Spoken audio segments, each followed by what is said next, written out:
your mic down, ready to roll. With your little soft voice. Are we live? Good evening, everyone. Welcome to the August Historic District Board of Review meeting. With that, I'll ask for a roll call. Mike Pittman, Present. Ken McWilliams, Present. Jed Skillman, Present. Happy Smith, Present. Sandy Palmer, Present. Caroline Rogers, Present. Bill Jewell. Present. We got a full board tonight. Welcome, everybody. Good to see y'all. And welcome to the audience. We've got a very full meeting tonight. What we're going to do tonight, and if you haven't been to one of our meetings, I know one of you has right there. I see a hand. I know he's been to a lot of them. But what we're going to do is basically go through the applications. We're going to approve the minutes. Then we're going to basically ask you to come up to the podium, state your name and address. And if I forget to ask you, Nicole will remind me, because I always forget. And then we'll have Brenna, I'll get it right, Brenna review the application first, and then we'll ask you for your comments. And then the board will then ask you questions or make comments on your application. And then we'll take a roll call vote, ask for public comments, and we'll take a roll call vote. So with that, we'll do approval of the minutes. I move we approve the minutes. We got a motion, approve as submitted. I second. And we got a second. Brennan, can we have a roll call vote? Mike Pittman, Approve? Ken McWilliams, Absent. Jed Skillman, I was absent. Happy Smith, Approve. Sandy Palmer, Approve. Caroline Rogers, Approve. Bill Jewell. I was absent. So with that, we'll start off with our first application, Leanne Williams, 227 West First Street. Is Leanne here?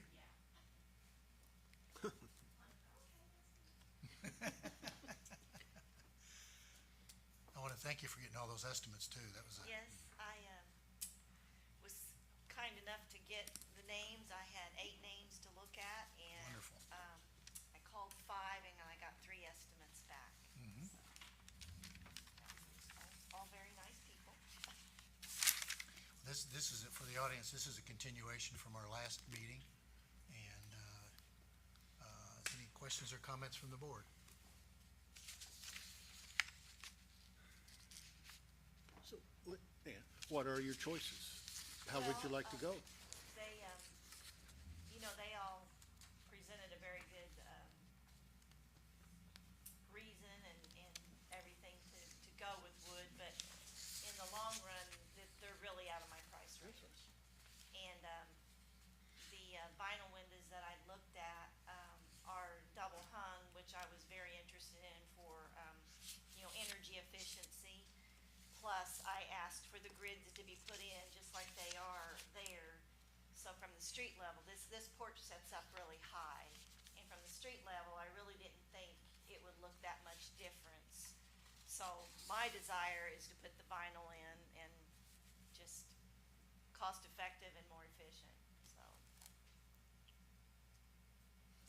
I don't, as I recall from the last time, we had pictures of the linens, but none of them were exactly the panes that you currently have in there. Like now you have one that's, what is it, 9/9 or 12/12, and then you've got the casement windows.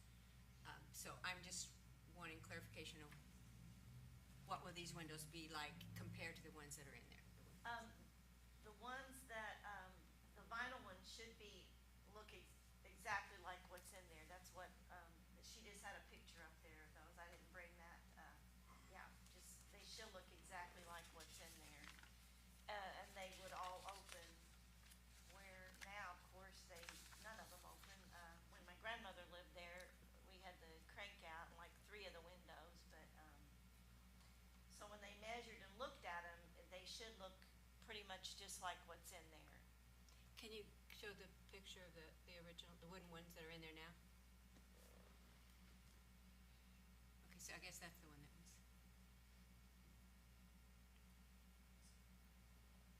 So that's the 12 pane one that we got up there on the left. Okay. And so then in your vinyl windows, you've got, could we go flip to the vinyl ones? So there's the 12 pane right there. So the 12 pane's gonna replace the 12 pane. And then if we go back to the picture of the originals, I'm thinking maybe those don't open, that 12 pane, just the casement ones? The ones with the hinges are the opening ones? Correct. So then we have six pane casement windows. I think it's to the right there. We can't really see it in the picture. But I think the casement windows are 6 panels, so then they're gonna do a vinyl 6-panel casement window for you? Okay. So they're really replacing exact size replacements for each of these windows. I think your 3 panels were all kind of the same, the 12, and then maybe the 2 casement, and then there's one other window configuration there, a 9 panel, yeah, right there. Okay, the one that's out on the street and next to the house next to Right. the house, yeah. And so then they're gonna do a 9 panel here, and all this in the vinyl. To my eye, the vinyl windows really don't look like the windows even from the street. And, as you walk around town and you see the vinyls and then you see the wood, there really is a big difference. But I guess they are right in that you will have the panels, you will have the sense Look, yeah. of the panels of the Yes. windows. Yeah. Are you comfortable, could you share just maybe the full difference between your vinyl window estimate and these wood window estimates that we have in front of us? The vinyl came in at like 5,800, and the lowest wood was 10.9 or 10 something. 10.25. Yeah. Yeah, they went from, 10,200 to 14,000 to 16,000. Right, so I'm thinking there's 4 windows on each side here, 4 windows, the 12 pane, the 9 pane, the 6 pane, and the 9 pane, that's 4 on the back, and then 4 on the 2 sides, so that's a total of 12 windows for $6,000. I'm just trying to figure out what Yes. these vinyl windows are costing maybe a piece. Yeah, but, well, we really do appreciate, you really did due diligence here. You called them, you got 3 estimates, you really did what we asked for, so Well, I thank you. appreciate all the names, that you sent me, and I got right on it. Ms. Williams, who manufactures the vinyl windows you're looking at? They are from Glass Unlimited. But do you know who manufactures them? I'm not sure who I don't know if it says on that. I can read it, it's too far. Does it say on there? I I don't- brought everything. You'll have to with read me. it for me, Can you read what it says on there? not me. I can't read that far away. It's because we're the same age. I'm not sure who. I just bring that up because, I moved in my house and all the windows are vinyl and that manufacturer's gone. And half the windows don't function anymore. The rest of the windows in this house are vinyl. Yes, I'm not sure who put the ones in the front, all around. I know the 2 newer ones that are in, I know that, they put those in, they're in still very good shape. And I don't know, at that time, I'm assuming my dad put those windows in, the ones in the front of the house. I don't know that for sure, I'm not sure okay. where they came from. no, I just want you to, sit down with them and say who manufactures them. Okay. How long has this product been manufactured? Is it just a new product 3 years old, or is it a 20-year-old product? Things that'll give you confidence that they're gonna be there. So, that's all. Ken, to answer that question, they're Ecolite by Provia. Thank you. I'm not familiar with that. Thank you. Yeah, and I don't know, they had it's been a little while ago, so I don't remember. But I was pleased with the, warranty on them, so I can't remember what it was, but it had a good warranty with it. I don't believe any of those window warranties, You don't. not one, no. I would think being a local company, Yeah, I think that's a good thought. that Good thought. that they would have Yeah. to keep their reputation, I No, would think. we've had several families come in who, bought on the, 2 AM TV Yeah. windows. And Yeah. thank goodness none of those were ever approved, so. But no, I think they're good people. There would be the opportunity at the beginning of next year for more PACE money, am I correct in that? PACE money could make up some of the difference between the cost of the vinyl and the wood. Don't know if you would be willing to wait until after the beginning of the year to pursue that option. I'd prefer to get them done as soon as possible. Sister's getting ready to move in. They're, like I said, they're rotten and drafty and hot. Yeah, but thank you. Where's the cold, bro?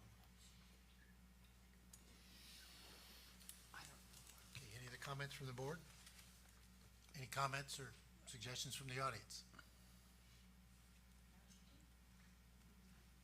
I'm Lee Rosinski. I live down on 605 West Second. Ma'am, can you come up to the microphone? Give your name and address, please. Thank you. Thank you, Nicole. I'm Lee Rosinski, and I live down on 605 West Second. I have the same type of wooden windows that she has in her house. Our house was built in 1833.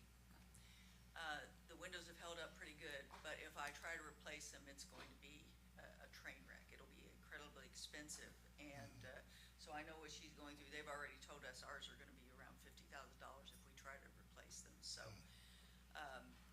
when they start rotting out, there's not a lot you can do. You have to replace them one way or the other, and wood is, with the weather conditions that we have here in the area and that sort of thing, unless those windows are incredibly treated and that sort of thing, you're still going to have those types of problems. So in historic houses around the country, they're tending to go with the vinyl because they have a much better sealing mechanism than the wood does, and they also have a much better warranty, because if somebody builds those windows, unless you go with Andersen or somebody like that, they're going to be extremely expensive, and they're also going to not have that tight integrity that you get with the vinyls. So I would be coming here doing the same thing. Thank you. Mike? Anything else from the audience? Oh,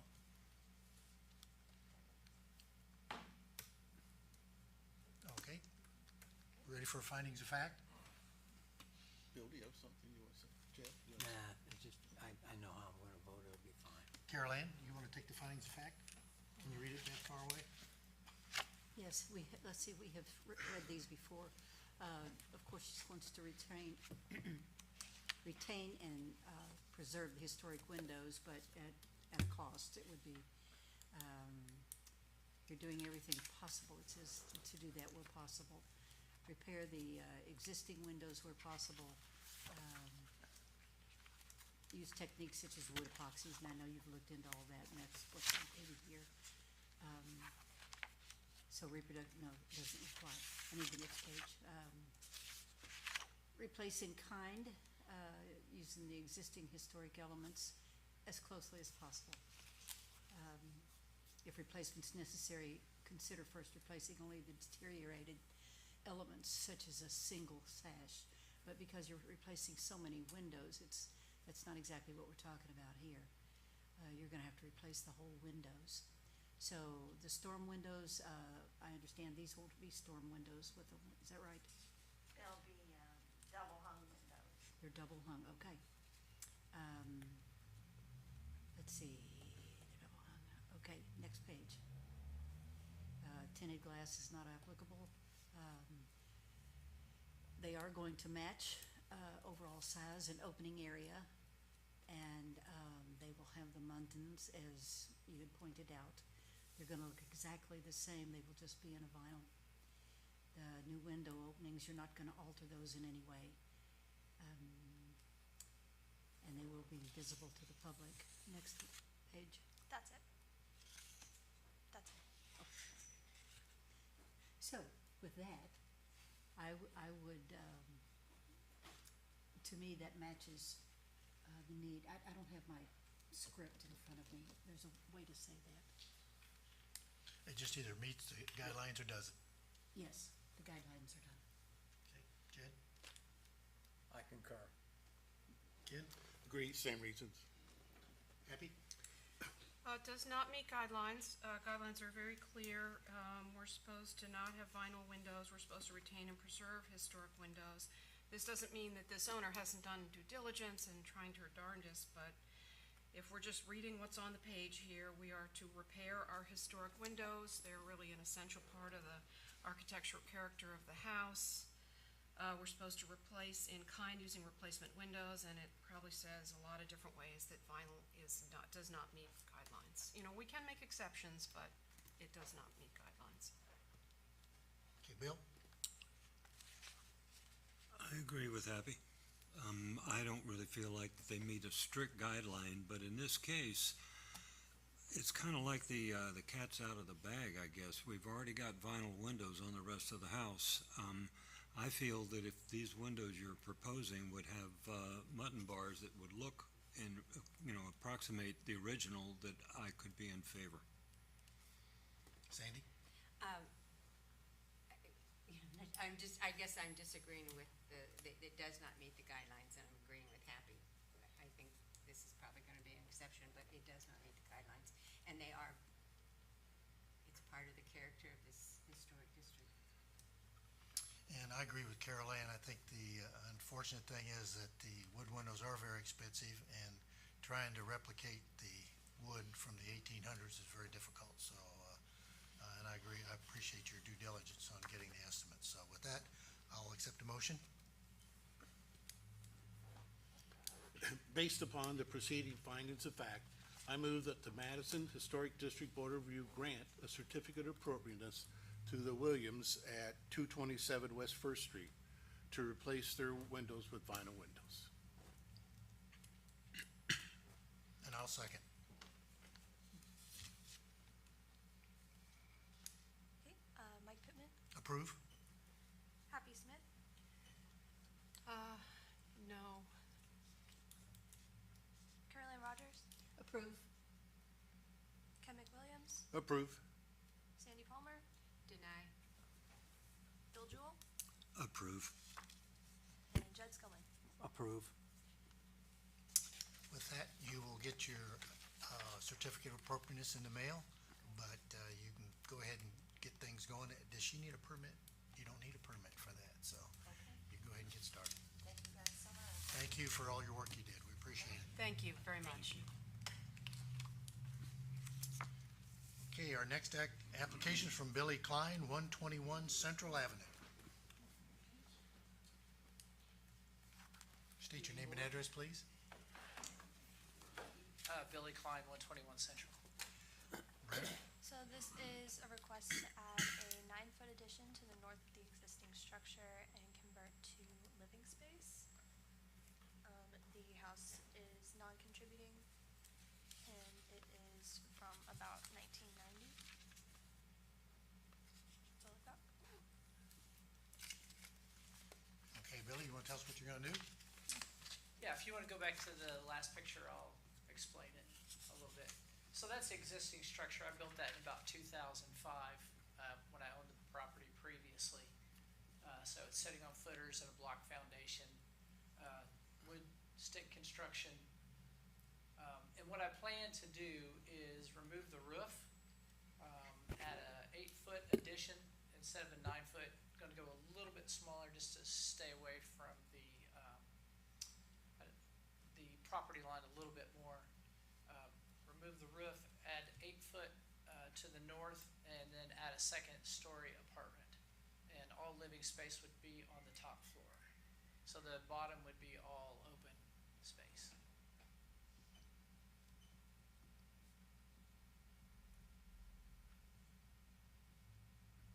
I just did this in paint. It's not to scale, but I think you get the idea. So the existing garage is on the bottom, the 2 windows on the far left. That would be the 8-foot addition, plus some of the existing garage. And then instead of a 2-car garage, I need a little structural integrity on that side, so I would put in 2 different garage doors, one being smaller for like golf carts, and then the other one be a 9-foot garage door, be a man door on the side. And this is Yes. the alley side of it, if we're looking, or the Yes. the side that has that you showed us just before with the garage door. Yeah, This is it's on the other same side. It's facing the park, the new park. Okay, and the garage door Yeah. right now The is, door- that's facing the house, am I? That's no, facing west, so it's facing the new The park. west, okay. Yep, with the walkway and the park there. Yep.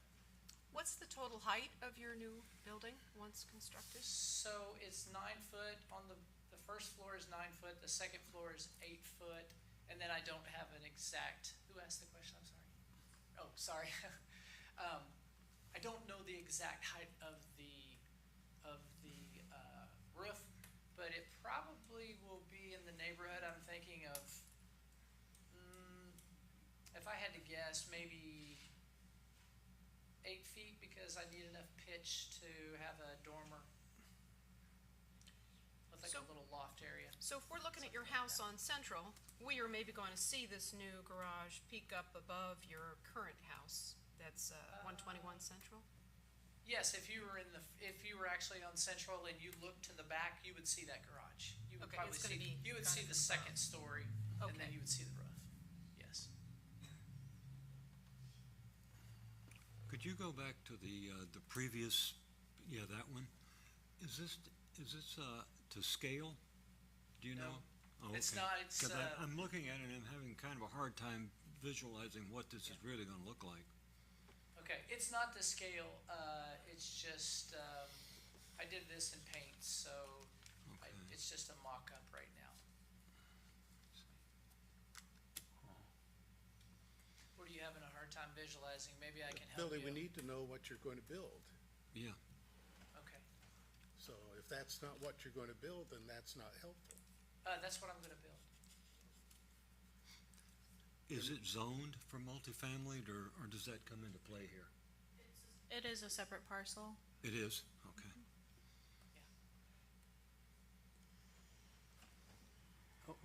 You mean the garage is not part of the house?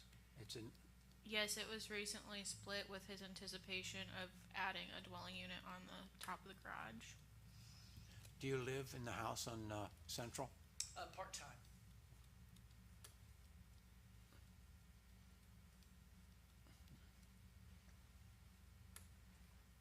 Has anybody, there's another house on First. It's a brick double. It's been under renovation for the last year or so. It looks like it's pretty much finished, at least on the front. And I perceive both of those halves are, short-term rentals. That's my impression about it from what I've heard. Do you know anything about it? Do you know the house I'm talking about? I believe I do, but I'm not sure the relevance to this application. Oh, I was just thinking, in terms of, are we to consider what this does to their view of the river?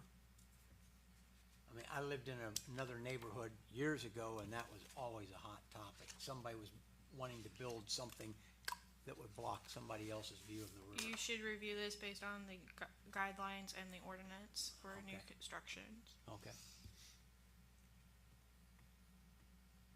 And the kind of windows you plan to use, because we seem to love to talk about windows.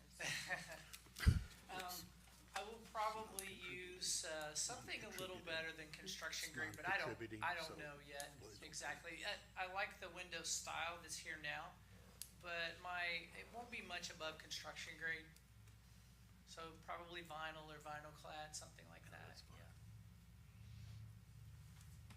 So in its width, is it also, it's a little taller than your residence, and then is it also wider? The final structure wider? Yes, yes, yes. So one of the things in our guidelines is kind of proportionality when you're building this I think would be considered an accessory building. It's like a Yes. garage with an apartment above. Yes. So you're supposed to have the primary residence be the more dominant building and then the accessory building be not dominating your primary residence. Right. So maybe we're kind of getting on the edge there, with width and height. Yeah, I think one of the things that kind of, I guess, negates that a little bit or offsets it a little bit is the length of that lot.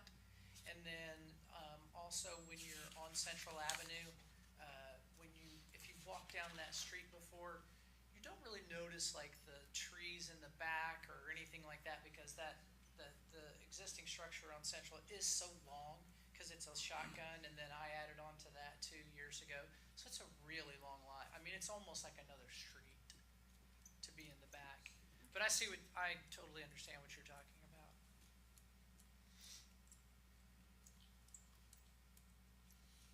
So Billy or Nicole, so I'm confused, this is this is a new lot? This is a separate parcel?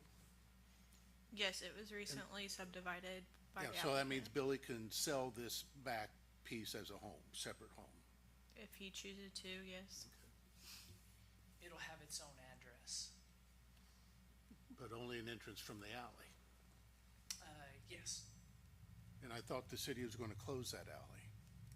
Okay. They did a lot of nice work with the alley recently. No, no. Put a nice ditch on the west side of it. Really helped the drainage a bunch. And I did talk to the street department, and they do have plans to make sure that grade and everything is maintained for drainage. They've already been down and looked at it. So it certainly violates proportionality that's in the guidelines. But it's because of the slope from the lot, I'm not sure that is a crushing thing. Can I But ask you a question? it's gonna overwhelm the house on 121 Central. Can I ask you a question about that? Of course, Billy. Yeah, so when I split the parcel and it's got its own address and it's got its own parcel number, does that, proportionality clause still, Yeah. is it still relevant? Yes, it would be if you hadn't have done It's for that. the whole neighborhood, sort of. Yeah, we're comparing everyone down from Oh. First Street all the way, Oh, I the see what you're entire saying. length of Central. Yeah, I think there's, until you get to 121 Central, the first two houses, First Street and then Jim Pruitt's house on Central, those are both two-story. And then if you look around the corner there on First Street, the one that was in question with the two different residences, the brick, that's also two-story. So this would be just another two-story, as you go down Central or down the alley. Yeah, no, I think Yeah. the slope of your lot, really helps your case. Yeah. That this would be mostly hidden from First Street and Central. You really would have you wouldn't really notice it much from Central. Yeah. Is it your intent, perhaps to sell it as a separate, house, or to keep it as a garage apartment? I will keep this, but I don't know for the future, to be honest with you. I mean, right now, I plan on keeping it all. But for the future, I don't know.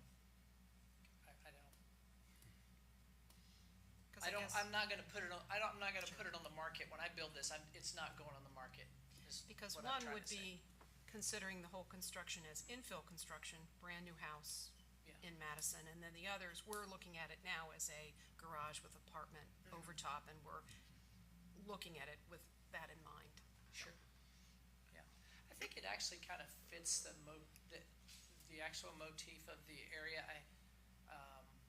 There's been some new construction with like a walkout basement decks on the back of those houses on First Street right there that are actually single story, but when you get to the back, they're actually kind of two-story. And there's one that's been done recently, that has that second story patio. It really kind of fits if you haven't seen what's been going on down there from the alley standpoint. It does look, So that is Pretty cool. a course of consideration. Some of us up here are really trying hard to have things stay compatible with the historic part of town, the part of Sure. town that's not changing so rapidly. yeah. So that's another way to look at it, but, Yeah. you make a good point. Your addition that's 9 feet now on the north side, right? Are you Yes. gonna have to go to a 0 lot line variance? Is that, No. no? So No, you're, I'll have He's got 4. 3 feet. I actually am only gonna do 8 foot. I think I decided to go with just 8 feet so I can have enough for a retaining wall and then like a 3-foot sidewalk. So there'll be 4 foot, Okay. there'll be a 4 foot of easement there. I'm still concerned that I don't think that I'm getting a feeling for what it's really gonna look like from this elevation. Actually, what I'm thinking about this is, the third week of October, we're having like 300 restoration people from all over the state are having their convention in Madison, and they're gonna be driving all over. And I can't remember how much the city put into the new park. Yeah, a lot of money into it. And I'm looking at this, sort of trying to figure out how this is going to fit in, like somebody's gonna go by in a bus and they're gonna look at that and say, do we want more of this in a historic town, or do we want less of this? I think they're gonna say, I'd like to own that, and I'd love to live there when they look at it, to be honest with you. Well, you never know. That, it's certainly a mixed bag of types of houses along that alley and the rear ends, but, you know, Billy, usually when someone brings has what we call a non-contributing house, I thank the owner just for investing, you know, so I'm not at all concerned about how you're building it or what it looks like. You know, it's just the massiveness of it is my concern, so. I guess my question for the board, would it help if we had a picture of something like he's gonna do? In other words, an actual structure. I mean, this is a fairly unique rendering, but it's hard for me to get my head around it as well. And, I guess what I would like to see is something a little more concrete that shows the relationships and, again, I see I guess you've got stone on the bottom, lap siding, and the roofing material would be Just asphalt shingles. asphalt shingles. Yeah. The structure is, this structure will be 36 feet wide. I'm sorry, 36 feet long and then like 24 feet wide, 36 by 24. So this may be out of proportion a little bit. It's not quite as big as you're probably thinking it's gonna be. If you look at the other structure that's there, that's 28 feet, and it's gonna be 8 more feet onto that, so not as big as a lot of houses. What's the dimension of that with this current structure, did you say? That's 28 by 24, and then this will be 36 by 24. You So- mentioned a retaining wall? Is that Yeah, under- is just that a under small, fence? maybe 2 or 3 foot retaining wall to the left of it there, because it kind of goes up toward the First Street area. So instead of having the rounded dirt, it'd just be more like of a sidewalk retaining wall. So this is a single-car garage I'm looking at. Yeah, that's a single car garage, 9 foot, and then like a 5 or 6 foot garage door for like a golf cart, a smaller garage door for that. Do both the garages go with the house? So whoever rents this or lives in it, are they gonna use both of Oh, it'll those, be or- mine. It'll be mine. I'll be staying there. Okay. Yeah. This is I for me. mean, so the garages are for your use, not.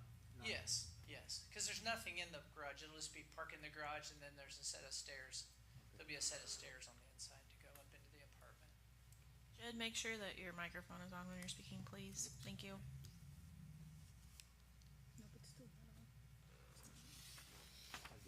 done.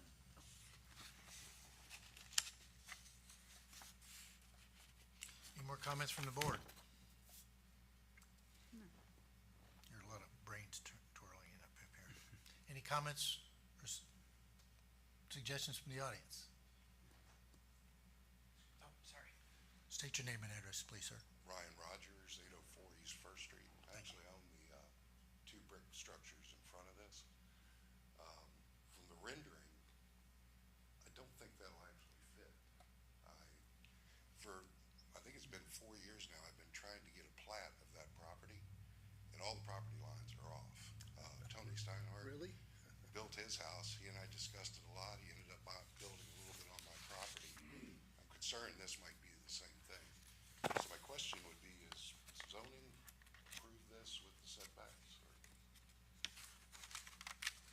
zoning has not reviewed this because he intends to meet the required setbacks of 3 feet. With the 8 feet, I don't think that can happen. It's But- been surveyed. You'd be the only lot there that's been surveyed, because we've been, Jim Pruitt and a number of us have been trying to get it surveyed. So that's my big concern, is I don't think there's an Can I comment? Sure. Yeah, so Pettit surveyed this, so all the stakes are there, all the measurements have been done. I'm not sure, what my neighbor meant by trying to get it surveyed. I mean, I guess that's I'm just. sorry, I'm a little aggravated about this, because I've been trying to get it surveyed. They had, Yeah, I can't hear you. yeah, I haven't heard this either, I'm very curious. And I haven't had any success. Pettit has looked at it and showed me where everything overlaps, but he hasn't shown me a survey. So if you have a survey, that means that my property has been defined by somebody other than me. So I'm very concerned about the size of the structure. Not a lot of things rattle me. This is rattling me. Did you see the stakes? Did you walk down and check out the stakes? I haven't checked out stakes. I've been waiting to hear from zoning, so Oh. I just don't see how that's gonna fit. And I'm a little, I'd be glad to, when I leave here, I'd be glad to go down with you. Yeah, that'd be great. I don't wanna be a hindrance to any of my neighbors. I definitely wanna be a good neighbor. But Is it it- has been surveyed by Pettit and all the dimensions fit. May I ask a question? Yes. Is it not the business of the zoning board to decide as to whether that fits there or not? That wouldn't be with our decision at all, is it? Again, based on his layout on a site plan, he intends to meet all of his required setbacks, so it will not go before Board of Zoning Appeals unless that changes. Okay. You can go back to the sketch that was up there. Yeah, that's the 28-foot, it says 9 foot here, which only gave me 3 foot, and I'm gonna make it even smaller, an 8-foot addition, and then all the setbacks, 3 foot this side, 3 foot on the front, 4 foot on the side that neighbors his property, and then 5 foot on the back. I just mentioned that I've owned this property twice now, and I first bought this place in 1999, and I did petition the city to vacate the alleys that separates my property and his. And so there's an old vacated alley there that was 5 foot wide, and that vacated alley was split in half, so there was kind of a buffer between these two properties initially. And if you look at the plat map, there's like you can see where the old alley is. So that gave me enough space for this 4-foot setback that I plan on leaving. So, yeah, I got a lot of history with this property. Pretty comfortable with the dimensions. But you can, yeah, this has all the setbacks on it. Do we need help with this one? Well, I guess what the other thing we're struggling with up here is the actual look of the building. And granted, you're non-contributing now, but where you're sitting, you're gonna be very visible. And we wanna make sure that, the stone looks right, the siding looks right, the windows look right. And, from the rendering, I can't get that. Any suggestions? Yes, I would Okay. say get pictures of what you like and bring them in. To me, that would certainly help us understand, or samples of what you like, because that would give us an idea, I think, for the rest, and I don't mean to speak for the rest of the board, but for me, that would certainly help me understand what the facade's gonna look like and what the sides are gonna look like. Okay. I think you're making a definite improvement over what's there now. Yeah. I have no qualms with that Right, whatsoever. right. But from my vantage point, and I'll let the other board members speak, but from my vantage point, I need something to actually hold and see, and that's, it's basically a black and white rendering, and it's tough for me to get the perspective of what you're trying to do. And it is a non-contributing building, I recognize that, but we want something to look very, very nice next to that park. Oh, yeah, sure. And I know you want that Yes. too, Yeah, that's my plan. so. In the the certificate of appropriateness, all of the material, was defined in there as well, cause it asked me what all the different materials were, and I did list all the different materials. I know you don't have an actual picture, neither do I kinda have it in my head too. But all the materials are listed. Well, I would suggest you go to any, like a Lowe's or somebody and get some samples and bring them down. And I think that would certainly help the board understand what you're trying to do and what give us a better visual of what we're trying to come up with. Okay. Does that make sense? Not really, I don't know what samples from Lowe's would be. Well, they've got roofing samples, they have siding samples, they have flooring, I mean, they've got your door samples, the garage doors. Okay. I guess I can't get a good visual in my mind of what that's gonna look like. Okay. And I guess, and not to interrupt, but I'm just thinking the samples aren't, the picture is gonna help more than the sample, cause you didn't Sure. define whether it was gonna be wood, which was gonna be asphalt, shingles, all of that. Yeah, is in cement your board, description. asphalt shingles, yes. So, I don't really need to see the sample so much as This picture. the picture. And then like a stone, yeah, like some sort of stone on the bottom, but I haven't really picked that out. And I have pictures like that I have like saved in Pinterest and things like that, so I have pictures of ideas of materials and the way they're used. So is that kind of what you would like to see, like actual pictures of other homes with the materials used in this way? It would certainly help me. Okay, I would like to see a dimension drawing of the front of how it's really gonna look, because I'm looking at this and I can't see how that can fit in there either, to be honest with you.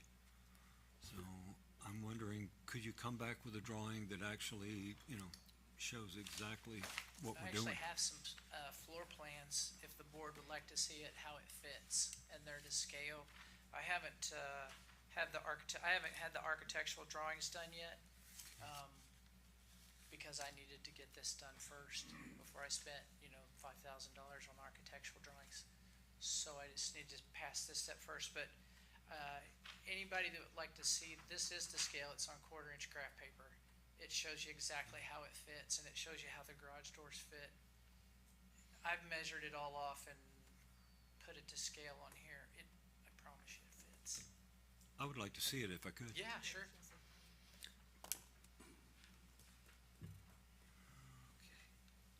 It's even got the lot. I even drew the lot for you. Right, here's our lot, okay, here's our alley out here.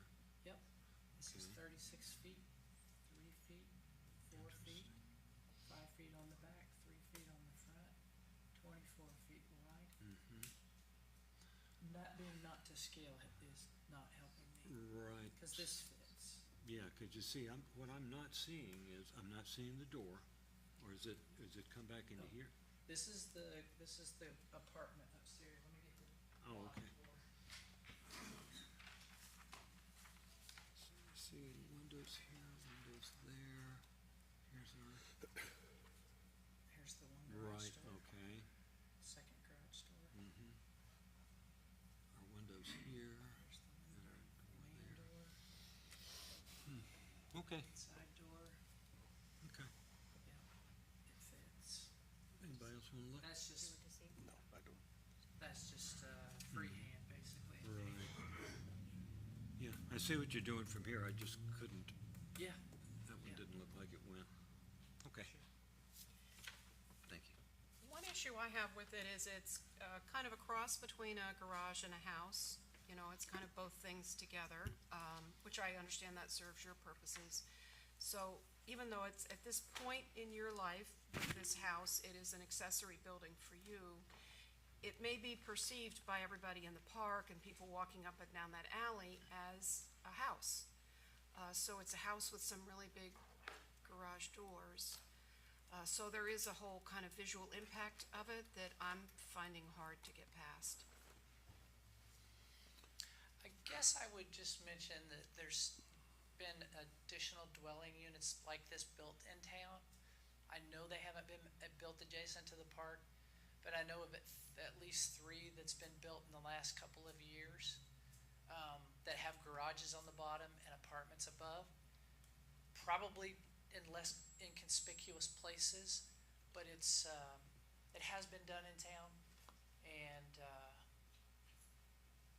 it's it's a good alternative as well, for additional living spaces in communities that are, having housing shortages, so.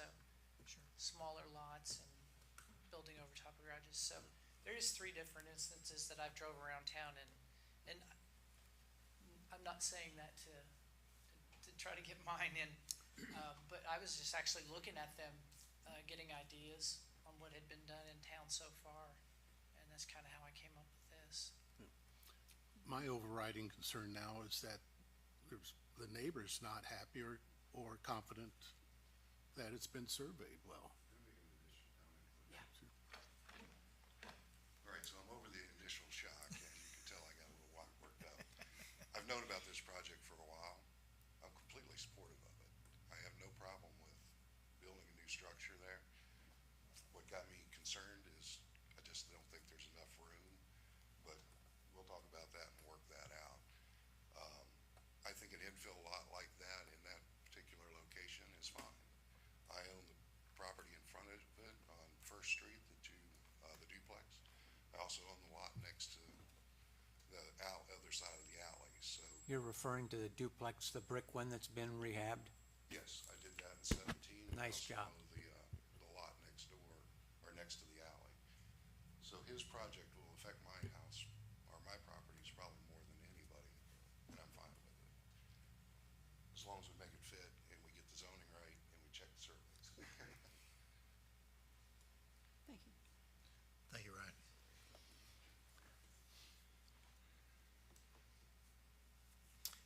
Any more public comments? Any other comments from the board? Jed, will you take us through the findings of fact? Alrighty. Okay.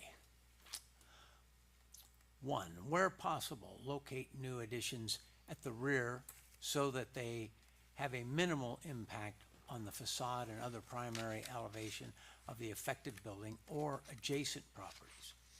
2, the overall proportions in the new addition should be compatible with the existing buildings in height, scale, size, and massing so as not to overpower it visually. A new addition should never be taller or wider than the original structure unless required by code or by non-aesthetic functional requirement. Observe the principle of additive massing, where the original structure remains dominant and the additions are adjoining in smaller masses. 3, the design elements of the new addition should be compatible with the existing building in terms of material, style, color, roof forms, massing proportions, and spacing doors and windows, details, surface texture, and location. Contemporary adaptations of the originals, which clearly look like the addition and reflect the period of construction, are encouraged. 4, additions should be constructed so that they can be removed from the original buildings in the future without irreversible damage to significant features. Additions should be set in at least 1 foot to show a break between the original structure and the new addition. Vinyl, aluminum, or pressed wood are not appropriate on additions in historic buildings. Other substitute siding trim may be allowed. See siding guidelines. 6, wood windows are most appropriate for new additions within the historic district. However, substitute window materials may be acceptable for new additions. See window guidelines.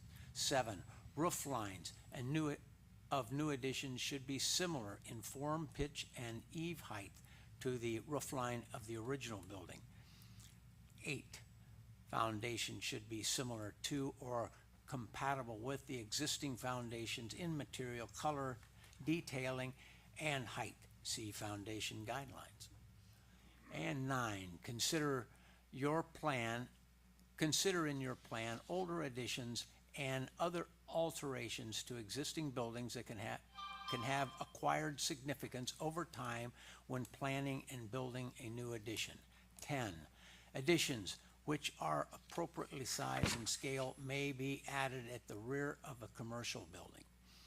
11, rooftop additions for commercial buildings may be approved under certain conditions. Rooftop additions for additional living space or decks may be appropriate if the addition is stepped back from the main facade of the building by at least 30 feet. On corner lots, the addition, this is not a corner lot, with the zoning height restriction of 45 feet, you're not going to hit that. Only a small number of commercial buildings would have the potential for a rooftop addition. And I'd say this does not match about over half of these facts here. For half of the criteria here are out of order. And your summary is? And my summary is, this does not warrant a approval. It meets or doesn't meet the guidelines. It does not meet, misses them a mile. Ken? Bill, it's just the size of this is just gonna overwhelm that alley. And so I will also say this does not meet the guidelines. Caroline? I disagree with both of those. I think that because it is in the alley, that, as was pointed out, that there are several buildings downtown in alleys and off the main drags that don't exactly comply with everything right around it. And I can see the value in making the addition to this existing garage. I would like to have seen a little clearer outlook on what exactly is it gonna look like if you could do that, but nevertheless, I think that it meets the criteria, and I would accept it. Abby? I think because of the proportionality, and also the kind of combination of garage and house elements, I guess I feel it does not meet guidelines. Bill? I think it's a little bit oversized, honestly, for what we're looking at around there, and especially considering the access to the new park and what it would look like. Something smaller possibly. So it does not meet. I don't think it meets. Sandy? I guess the proportionality was the main issue, and to me, I was looking at it more from the front house on Central, which I don't think you're really gonna see much of that with the trees and that, and if you look to the north, they're already proportionally about the same, so I would think this is one of those where it doesn't meet all the guidelines, but it would be acceptable. And I too am struggling with it meeting the guidelines. I guess I have one more question for Nicole. Is the lot in front, is that house considered contributing or non-contributing? Non? 121 Central? Okay, I just want to verify. It's in the words right here.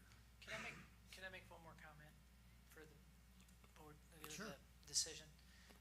This isn't a floodplain as well. So building on the first, I looked at the possibility of building a one-story dwelling, and that's not possible in the floodplain. So I have to go up one story. So it's not my intent to be this big, but it's just what the area requires me to do. Yeah, I just wanted to say that, thanks. So the house located at 121 Central Avenue is also listed as non-contributing. Okay, thank you. I'm torn. Me too. It's half and half. I think if we had a better concept of what you're trying to do, you've got a concept.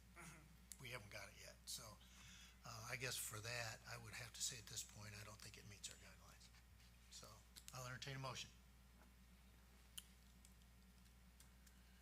Don't do it.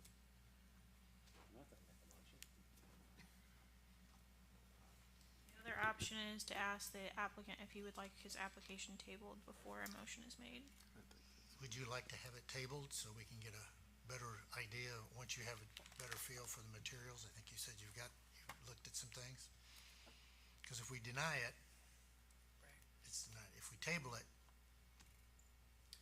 Yes, I would like for you to table the motion and let me provide a better depiction of how it fits in with the neighborhood and how it fits in with with the dwellings adjacent to it.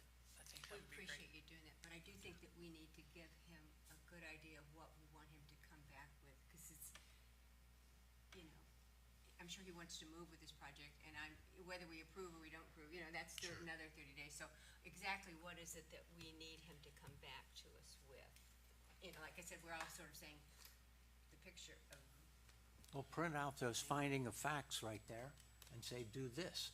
well, no, I It's a think, good thing. I think pictures of your materials that you plan on use would be great. If you get any samples, and if you see some of these designs that you like around town, say, this is what I want, this is what I want to build, that would certainly be a great benefit for us. And actual, to me, trying to put that on that lot, the rendering you've got that you hand painted, that's very difficult for me to also see that, so. But I will entertain a motion to, if somebody wants to, make a motion to table this. I'd like to make a motion to table that, please. Do I have a second? I'll second it. Brenna, can we get a roll call vote? Mike Pittman, Approve? Happy Smith, Approve. Caroline Rogers, Approve. Ken McWilliams, Approve. Sandy Palmer, approve. Bill Jewell, Approve. Jed Skillman. Approve. Thank you, Billy. Appreciate your flexibility and willingness to come back, and I think you've got two ladies over there that can help you quite a bit as far as trying to give us materials that would help us make a better decision for you. Sure. Can I ask one more question about this? Certainly. Does all of the reasons that you did not like this project based on proportionality, does that pertain if those properties are separated and this is a standalone property? I can't answer that. I think you've got 7 individuals up here that make 7 individual decisions, so. Is that a city attorney question?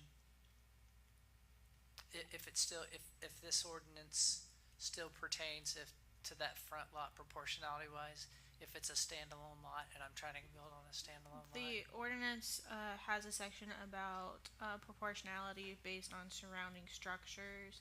Okay. So it would pertain regardless of whether it's a primary or secondary structure. Okay. Does it help if it's, I guess, does it help if it's separated from that property with its own address? And there's 3 other structures as you come down. If you come down First Street, they're all 2 stories. If you go down Central, they're all 2 stories until you get to this property. So it's one more 2-story in on the first third of the block that's all 2 stories. So I don't get the proportionality, and I'm just trying to figure out, I think most of these things, you said most of these don't apply.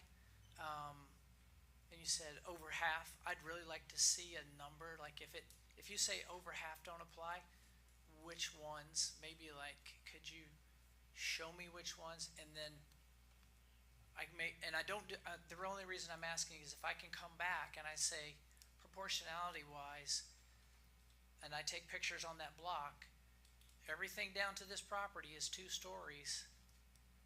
And then when you look at the park from the back, like if you're looking north to First Street, those have 2 different stories, walkout basement, porch on top. And then this structure is a 2-story. But somehow, as you're looking both directions, it's not proportional. I just think there's something being missed here, and Well, I Billy, want to make sure that when I come back, if I need to take pictures of those properties and Billy, how it would be seen. as I was saying, talk to these ladies over here. Again, you've got 7 people on this board. Each has their own reason. Sure. So, I mean, from my vantage point, we've heard your application, we've tabled it. So Okay. if you excuse yourself, I would appreciate you. it, and we'll get on. Thank you. Thank you, sir.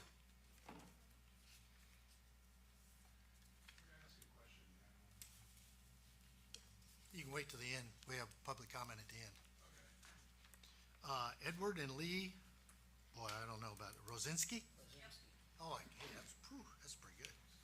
That's the first time. 605 West Second Street. Yes, sir. Brenna, would you? So, this is a COA to,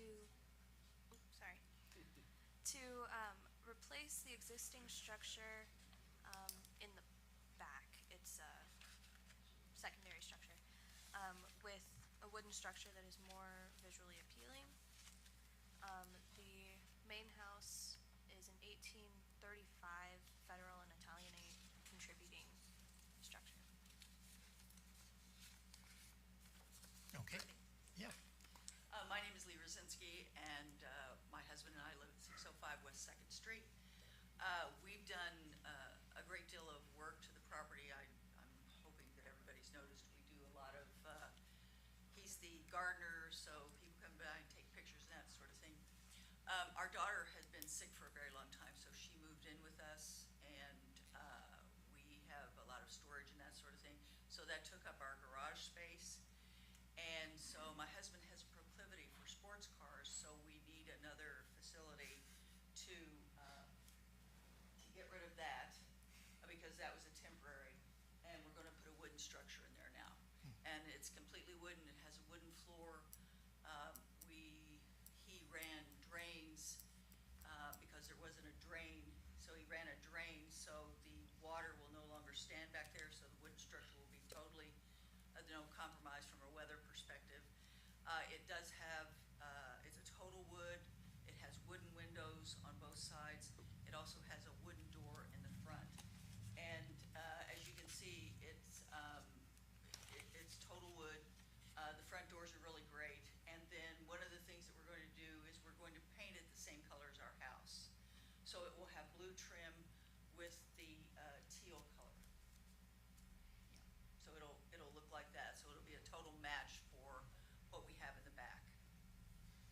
And it will be the same color as the house in the front, and then also the larger garage in the back is the same color as what we're going to paint the new structure. And that structure is 11 feet high, 12 by 24, and as I said previously, it has a wooden floor. It comes in completely cut, and my husband and a family member are going to put that together. Lee, will this sit on the alley, or is this No, back sir. in your yard? No, sir, it's back in the back. That's what I The thought. entire back Right. area, when you drive back through there, there's a huge patio area. It's all cemented, and so you can park 2 or 3 cars back there, but we want, the car that he has is a vintage Porsche, and so we don't want to leave it out in the weather. Yes, because you have fence all along the alley Yes, and sir. in the garage. Yes, So is the fence now gonna have an opening? No, sir, How's he gonna get his Porsche in there? he drives it right through the front. Didn't think of that. Double gate, Yeah, we have a access driveway, and it's fenced, Okay. with doors that open, and it goes down right to a slope, and it will go right into that garage. Because it was difficult to see going through the alley because of the fencing, and it Sure. was like, there were Well, a lot of buildings. if you come by, we'll take you back there. Well, we're not supposed to ask you to do that, but it was like, so I'm trying to figure out which building are we replacing and what are we doing, you know, so. This one. We got that, just to put his car in until we figured out what we wanted to do. And he's the research machine, and we looked forever to find a completely wooden structure, because that's what we wanted, because of the historical integrity. And will we see that from the alley, or the fence will still be there? The fence will still be there. Yeah, so it's not really visible. Jerry Horton that lives he did live next door to us, he's in a nursing home now through some unfortunate situation. He has no problem with us putting that in there, and he doesn't see it anyway, because he's got a big tree in his yard, so it's totally covered. I think if somebody walked by our house on Second Street and they looked back there, they would just see a continuation of the colors that we already have. So they wouldn't be able to differentiate whether or not that's an outbuilding, or if it's a garage, or what it is, because it's just going to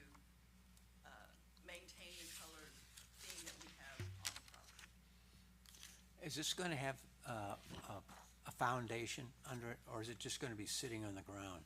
It has a wooden structure underneath for the foundation, and then it's gonna set on the cement that's already back there. Nicole, since this new structure would still be barely visible from First Street, how much visible does it have to be from an Allier Street? It's not visible from First Street. Yes, no, that's my point. It's not visible from First Street, and it's not visible from Yes, Second Street. and so I'm wondering how visible is this that it has to come before us? To be honest with you, I've admired your house, but I've never noticed the tent back there, and that, I've never have either. yeah, Well, we I've taken have- pictures of it. Yeah. Never seen the tent. We're pretty secluded. Mhm. And we had a fence installed in the back, and we have a large in-ground pool that we had, Imperial Pools put in back there. You never know there's a pool Yeah. back there. Yes, So it's very, very private. Yep. But we wanted you to know that when we picked out this particular facility, that it's totally wooden for the historical integrities, because if somebody comes and looks, we wanna make sure that we're following all the guidelines, because we have a lot of people, come in out of town, and they always stop, they take pictures of the flowers and that sort of thing, and then they wanna know about the construction and that sort of thing, so, and we couldn't tell them it's truly a historic home if it isn't, and so we just make sure that we keep going down the right path. I appreciate that. Nicole? Thank you, okay. Any other questions from the board? Any questions or comments from the audience?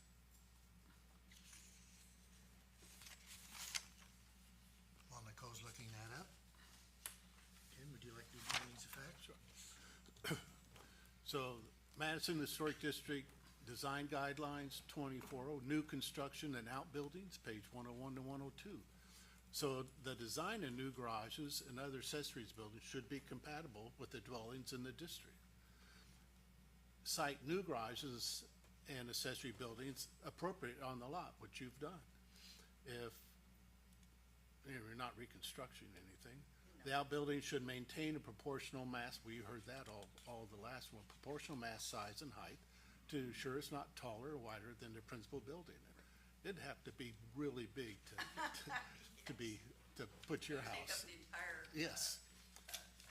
All right. Materials used for a new garage should reflect the historic development of the property, and materials for the facade and your building. I think you've got a really nice looking piece. Eaves and roof design should not be higher, and they're not. Windows should be readily visible from the pump, which are readily visible from the public right of way. And I don't think this building's readily visible from the public right of way. And you're not using metal garage doors, and you're not using double garages, and it's not a carport. So this project is in conformance with the ordinance.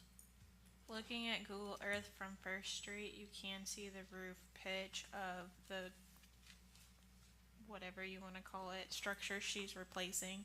So you would see that of the new garage as well. So even though you're just seeing this much, that counts. Okay, that's Yeah, fine. cause it's from the you can see the eaves all the way up, so you would see the end of a gable. Well, they have you're seeing our existing garage, right? That's right. Yeah. So. if This won't be we- the same dimension at all. No, it won't.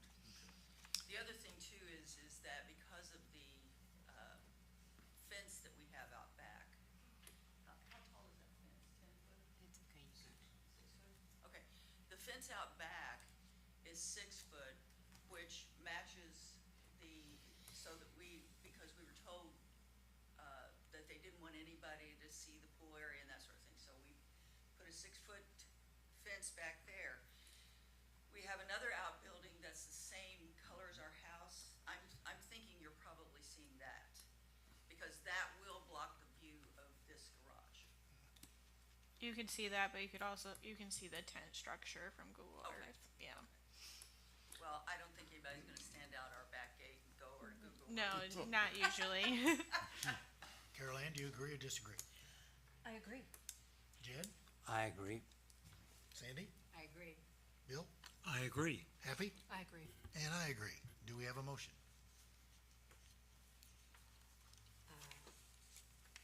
Based on the preceding findings of fact, I move that Madison Historic District Board of Review grant a certificate of appropriateness to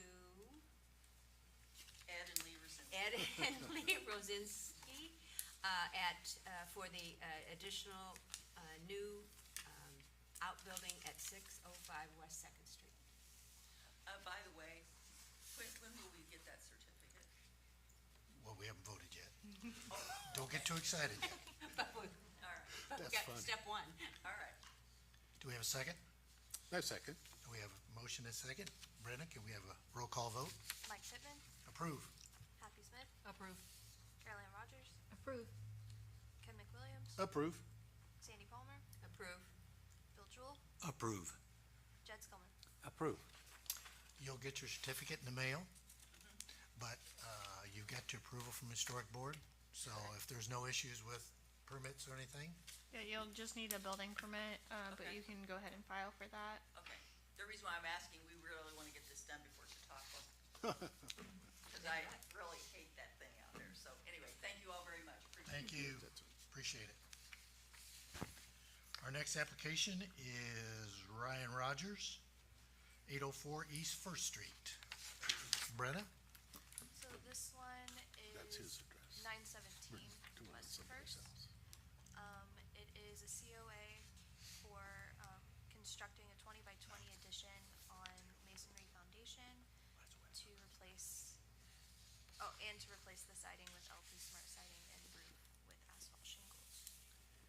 And we're talking about 917 West First. It's Yeah, a the packet was wrong on the, website. We apologize for that. Yes, sorry. That's all right. The building is an 1880 building and it is considered contributing.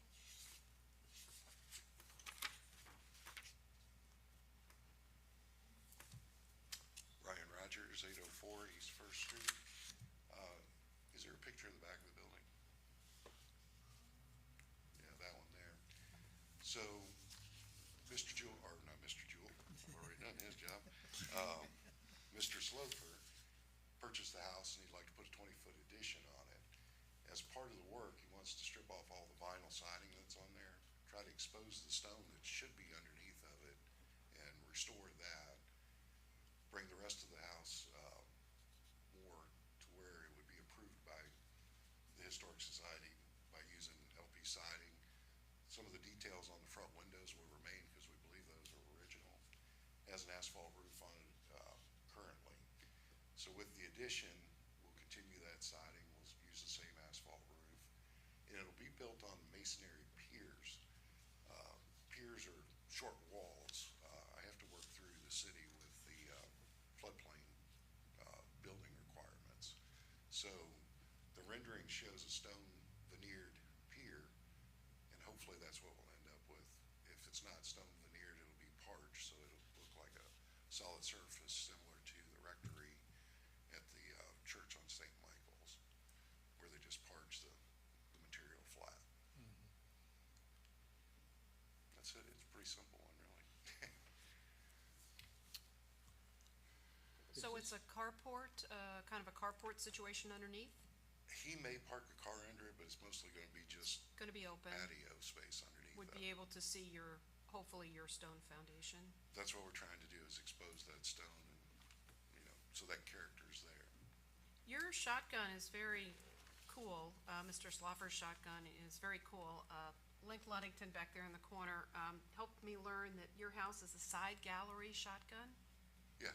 And there's 8 of them in that block, so in the next 2 blocks, there's 8 of those side gallery shotguns. And Nicole or Link maybe could help me with this, but I don't think there's all that many other side gallery shotguns in Madison. This is a cool pocket of very kind of cool houses, and they're additionally cool because of all those really neat stone foundations in the back that are revealed because the land drops away.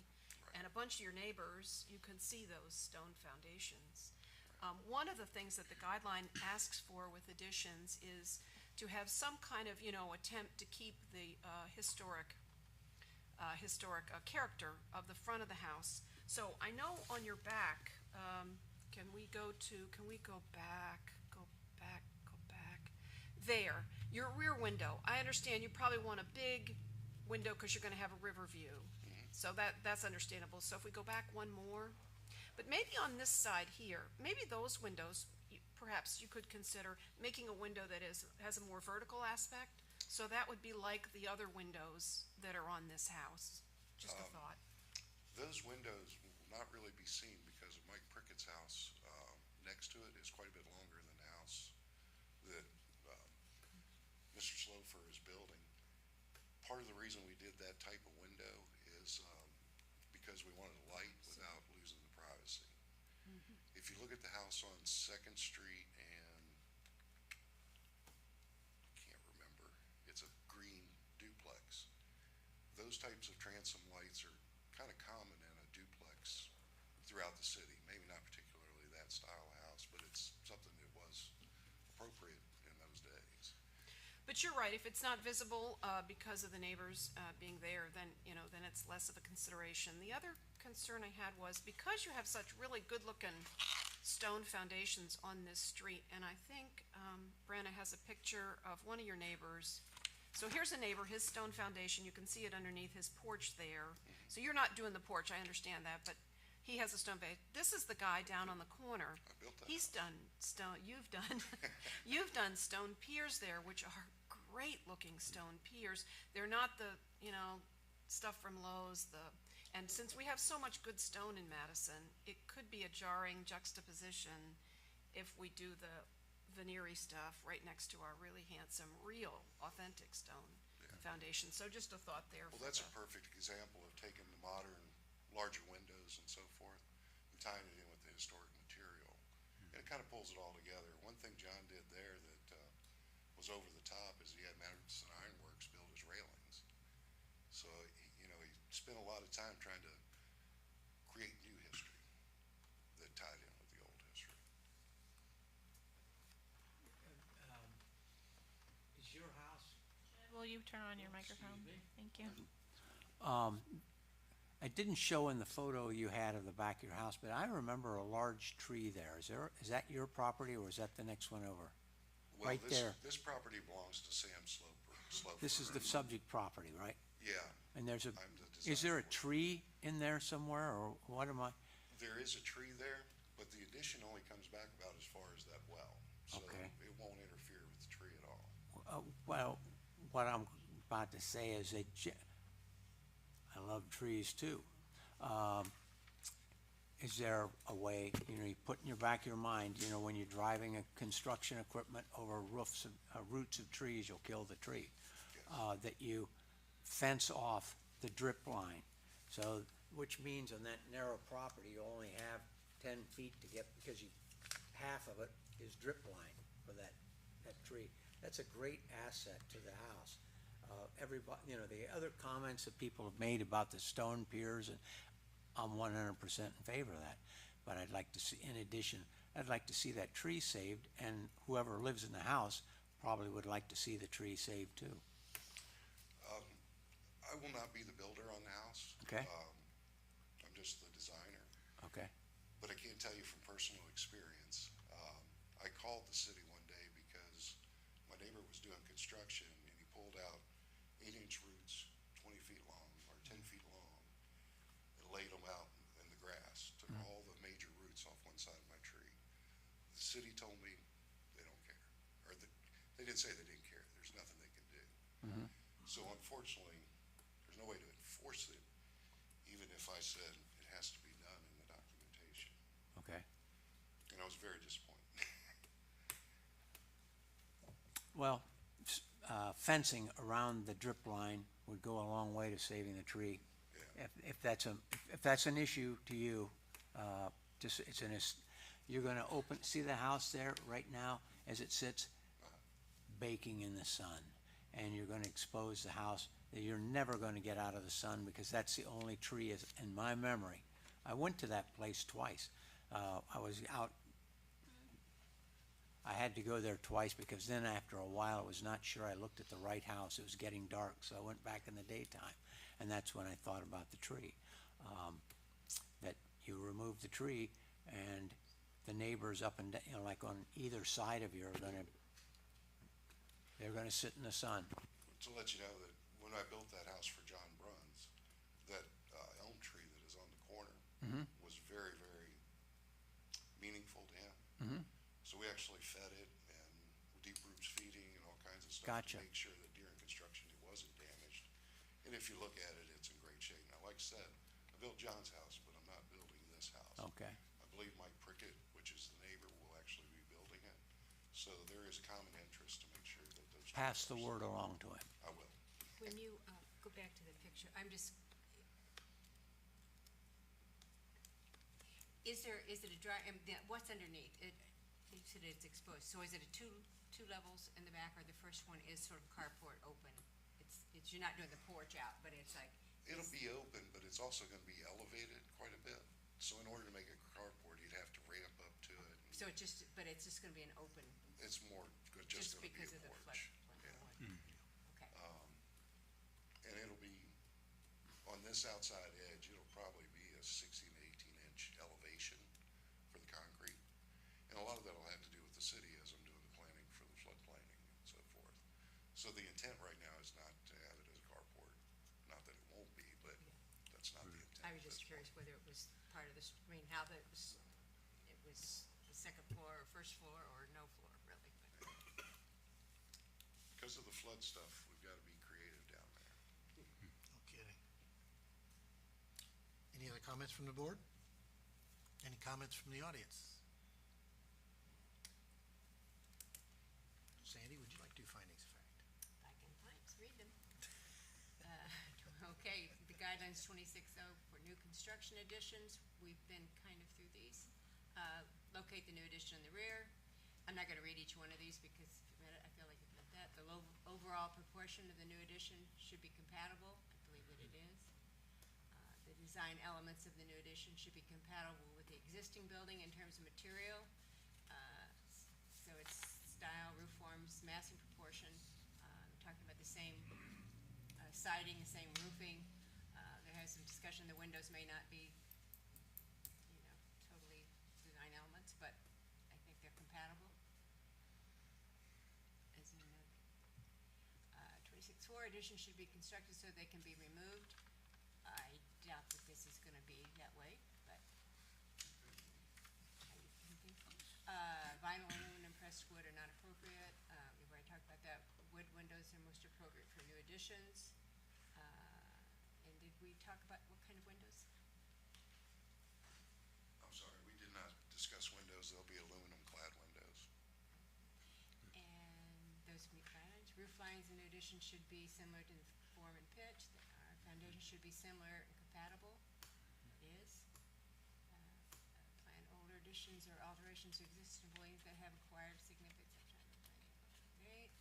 Additions which are appropriately sized and scaled. Rooftop additions for commercial buildings, and that doesn't apply. I think that this is in compliance based on the guidelines. Thank you, Sandy. Happy? I agree, for the same reasons. Bill? I agree. Ken? I agree. Jed? I agree. Carol Ann? I agree. And I also agree for the same reasons. Do we have a motion? Based on the preceding findings of fact, I move that the Madison Historic District Board of Review approve a certificate of appropriateness for 917 West Second Street for Was first. Rogers or Sloffers, I'm not sure who we're. Salmon. At 917 Was with first. the materials that are outlined in the application. Do we have a second? I second. Brennan, can we have a roll call vote, please? Mike Pittman, Approve. Happy Smith, Approve. Carol Ann Rogers, Approve. Ken McWilliams, Approve. Sandy Palmer, Approve. Bill Jewell, Approve. Jed Skillman. Approve. Ryan, you'll get your C of A in the mail, or someone will. pick one, don't worry about it, we'll get it to you, all right? So, but you need to get all your building permits and everything that lined up for that, okay? And I know you've talked to the DNR about the floodplain. Go get them, guy. Appreciate it. Thank you for coming in. Okay, our next application is from Charla Vonch, C of A, to replace 12 windows, 200 Ferry Street, Zone Historic District Residential. Brenna? So yes, this is a COA, for replacing 12 windows. The house is from 1975 and it is non-contributing. And I know you are not. No, Charlotte's my daughter. That's what I thought. She didn't want to come, so. She didn't want, No, because you're gonna make her play cornhole afterwards, aren't you? so I'm just here to see about replacing her windows, her wood windows with aluminum, storms. We're gonna put the clad windows in them. That's not what it says. So these will be the wood with aluminum clad? Yes. Yeah. Okay. So I thought, Brina, the application says vinyl.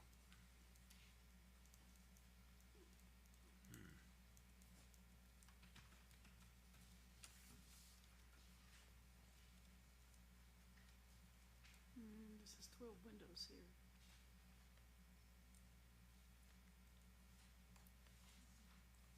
I thought.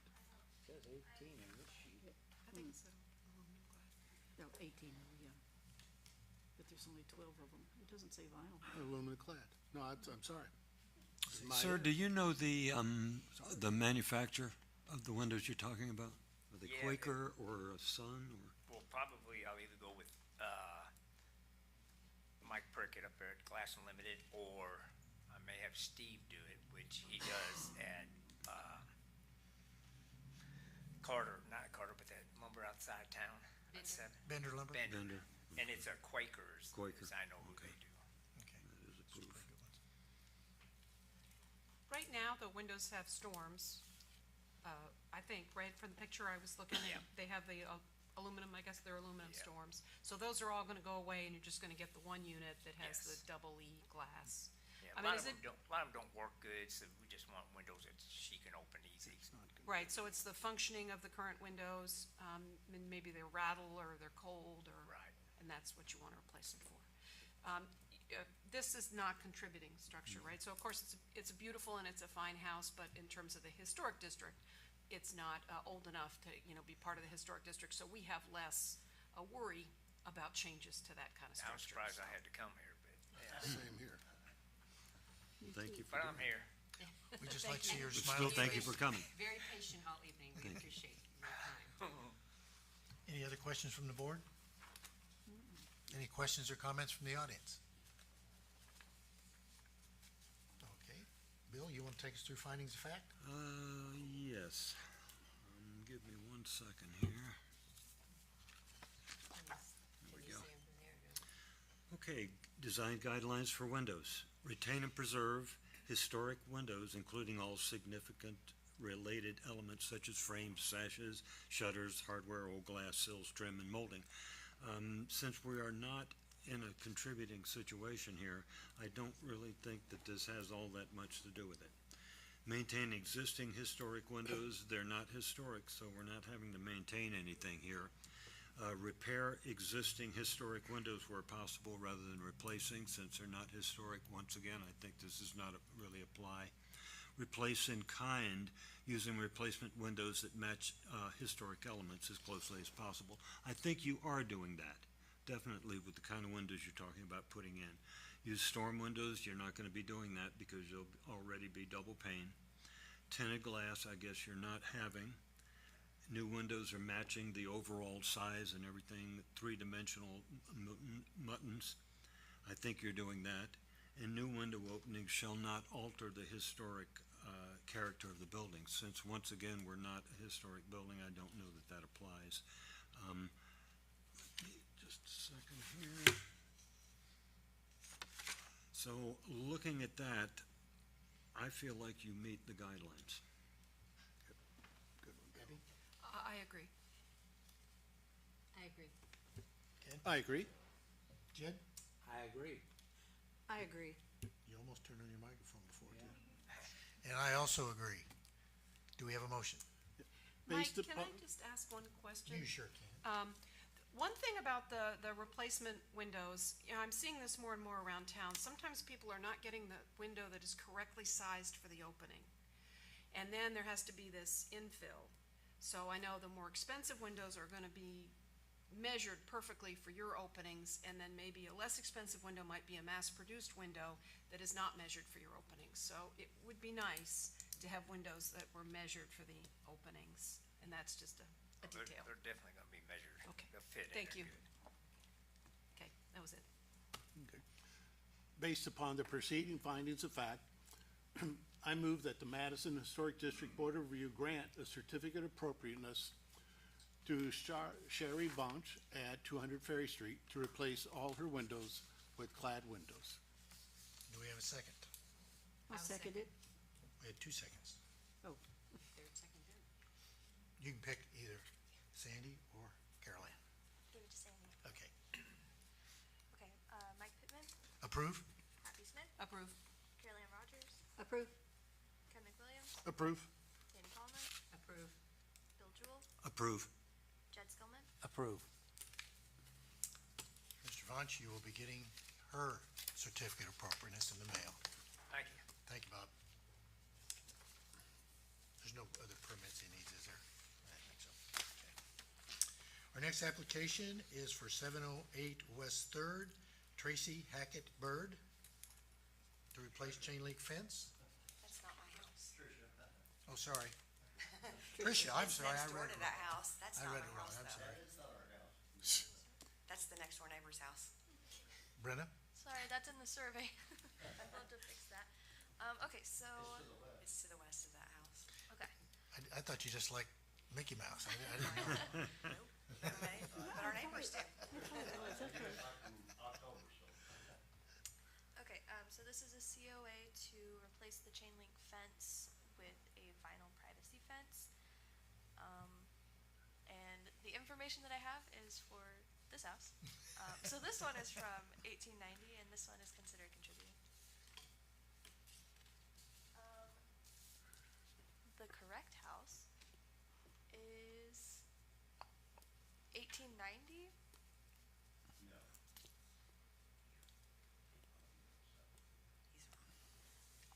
And it is contributing. This one, right? Is that one, right? Okay. Sorry about that. That's okay. Okay, tell us what you're, Tricia Hackney Bird, 708 West Third. welcome. Thank you. I just want to replace my chain link fence with an vinyl siding fence. Privacy fence, sorry. Oh, is this a picture of the fence you want to use? Yes, Okay, great. that's the existing. So you can see why I want a privacy fence.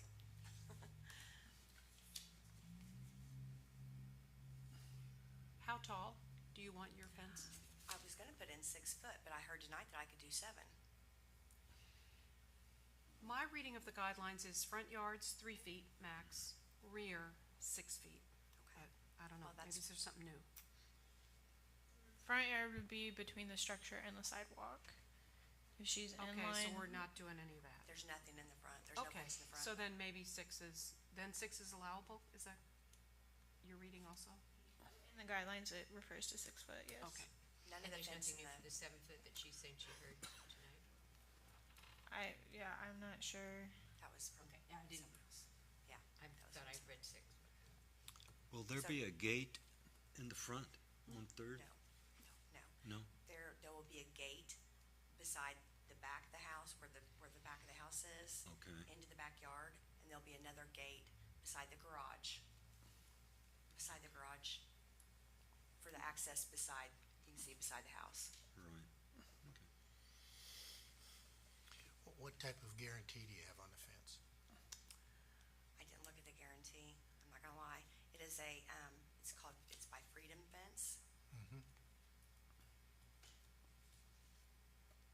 and that's at Lowe's. I look looked all around in your neighborhood, there's a lot of wooden fences in the neighborhood, wooden, like lower fences, maybe 4 feet high. There's some other chain link fences. The guidelines, vinyl fences and chain link fences are not allowed by the, are not approved by the guidelines. Of course, whatever you currently have, that's grandfathered in, so that's good. But then you want to do a new fence, then that has to kind of come before the board. But yeah, you have a lot of wood fences. Did you, by chance, cost out what a wood fence might have cost? No, to be honest, I want it to last longer than a wood fence, because I did look at that. The effects of it lasting, 8 to 10 years as opposed to 20, 25. Is that what they're saying about the vinyl fence? Yeah. 20 to 25 and then 8 to 10 for the wood? Is the fence gonna be white? Yes. Good. Okay. Why do you need a privacy fence?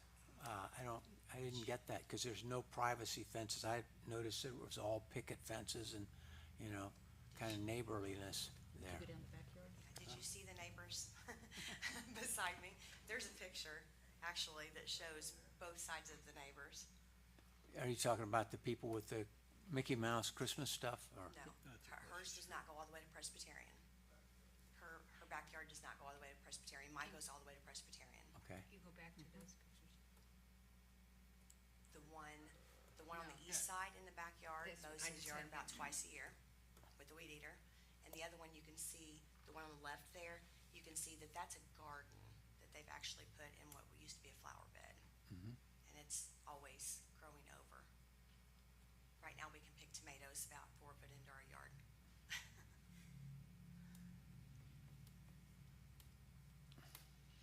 How visible from Third Street is that? From Third, you won't see Yeah. it at all. Don't see it at all. And then That from, picture on the left is Presbyterian, okay. the little road back there. That's how much of it you'll see from Presbyterian.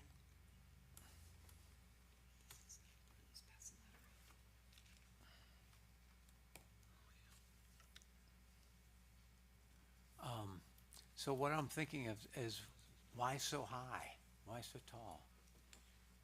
Both of our houses in the back look like they're two-story because of the grade of it going down to Presbyterian. Because it kind of slopes down going to Presbyterian.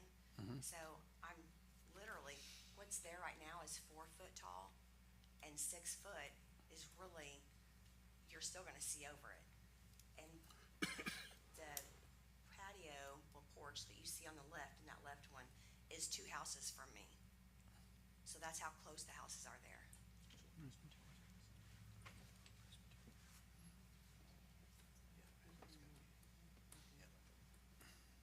I think on Presbyterian, isn't there also a brand-new wooden fence that's 8 foot?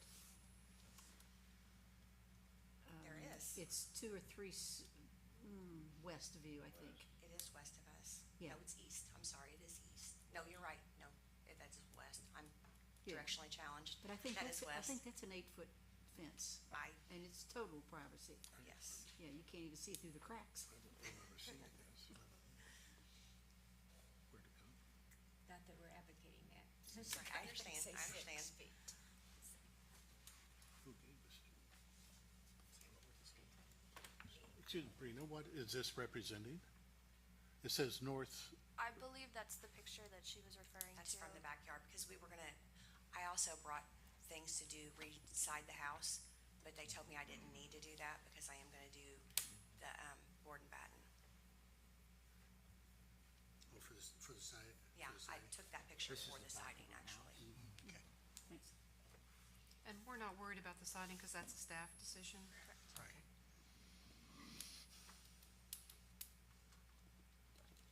I think the issue here seems to be not so much maybe the fence, because as I drove down through there, there's wrought iron and wood. It ranges anywhere from 4 to 6 to 8 feet, chain link, brick, vinyl, painted. So there's all kinds of fences there. I think the difference is, you're looking at a strictly vinyl, and according to the ordinances here, the vinyl is one of the, as is chain link, one of the non-prohibited, it's one of the prohibited substances for a fence. So I wasn't told that when I came, to ask for the permit. And if I would have been told that, then I would have gone ahead and I've checked into other types of fences. So I don't have a problem with changing the type of fence at all, changing the material at all. Because I did not know that. Well, that seems to be the only thing that you're limited by, is that they didn't want it to be vinyl, Vinyl. especially new. But it's definitely, it's an improvement. The reason we wanted the vinyl was because it'll last our lifetime. We'll put one fence up. Wood, they don't make good wood anymore. I know. So, we might have to do a fence again, and I don't wanna do that. I agree. You know what I'm saying? The Trex, that's what it's called, the Trex. It's good, but yeah, yeah. But the wood, they don't make good wood anymore, so we struggled to, find wood, good wood to do a couple of little projects we had. You go to Lowe's and everything is like Yeah, I sideways, know. you gotta pick through it. I mean, it's crazy, but that's the reason do it one time and I don't have to do it again, so. I agree. Any other questions from the board? Any comments from the audience? What's left? Okay, can we have a findings of fact? Hey, let's see. Have I got you yet, Happy? No, Okay, you have Happy, not. you're You on have deck. not. Okay. Okay, so we're doing 20 fences and walls. First one is cast iron fences, doesn't apply. Second is cast iron, none of those apply. Replacing kind, we're not replacing the chain link, does not apply. Design new fences that are compatible. 20.5 is where we have what applies. Fence types such as wire, chain link, and vinyl are not appropriate. So does not meet guideline there. 3 feet height, 20.6, 3 feet height in front yards, we're not doing the front yard.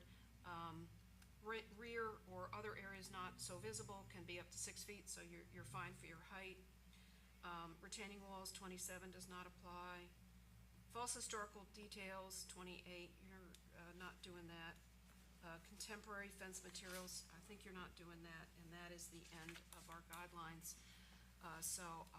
I would say this does not apply because it is very specific that vinyl is not appropriate according to the guidelines. Bill? I feel the same way. I don't think that it's appropriate because of the vinyl. And I realize that it's a longer lifespan, or at least that's what the vinyl people tell you.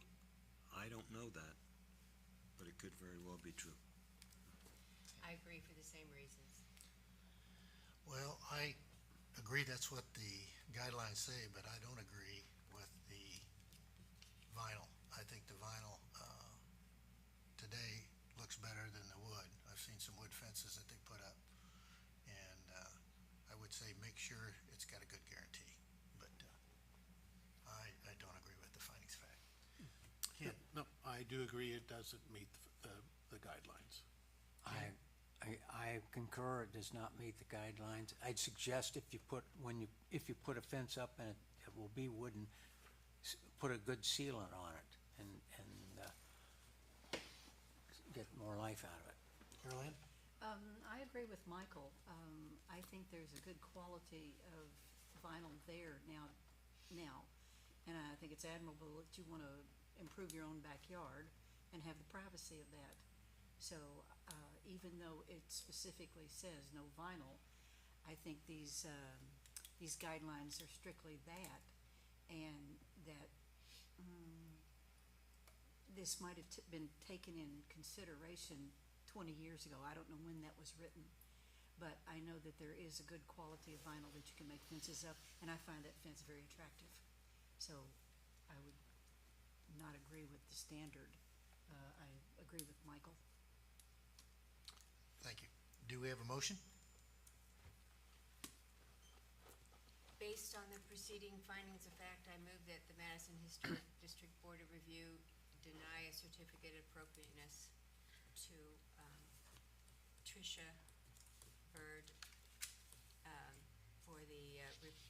replacement of vinyl fence, replacement of the chain link with vinyl fencing at 708 West Third Street. Do I have a second? I second. Now, it's a negative. If you vote yes, you're voting not to approve. If you vote no, you're voting to approve. Am I right? Okay, I always get confused. All right, so, Brenda, can we have a roll call vote? Mike Pittman, I disagree. you disagree as in you He's voting are yes. for it. You're voting. Okay. I'm denying, Okay, denying. sorry. Ken McWilliams, Approve. Judd Skillman, Yes. Happy Smith, Yes. Carol Ann Rogers, I disagree. I vote no. Sandy Palmer, Approve. Bill Joel. Yes. You received 4 no votes, so your request has been denied. Thank you. If you would like to proceed with a, wood fence, just let staff know and we can add it to your approval for the siding. Okay, our next one is 221 East Second Street, Matthew Chandler. Crickets. Going once, No, he's not here. going twice. I know you're not Matthew Chandler, I know you're not Matthew Chandler.